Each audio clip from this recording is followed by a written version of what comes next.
Welcome to the Slop Temple. We pray this video helps. You'll start by getting signed in and confirming what's stored. Open Lightroom and sign in with your Adobe ID, then check the sync icon so you know the client is connected. Next, go to Settings and view cloud storage to see exact usage and which catalog or albums consume space. Once done, make a quick mental note of any items you must keep local or export first. This prevents accidental deletion later and sets you up for the clearing steps. You now focus on removing the biggest space consumers.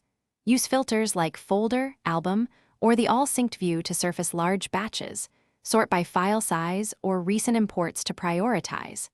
Select groups of images and choose Remove from Cloud to Free Cloud Space while keeping local copies, or choose Delete to remove both cloud and device copies if you're sure. Export originals first when you need off-cloud backups. This protects irreplaceable work and explains why you chose each deletion option.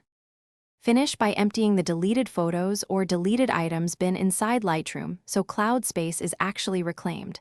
Items often sit there for 60 days until purged. Make sure to pause sync, then sign out and back in, or restart the app to refresh the reported quota. This forces a recheck. If numbers look off, check Adobe system status and reduce local cache size and preferences.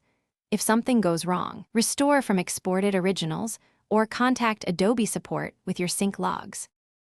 Thanks for watching. Consider subscribing if we helped you.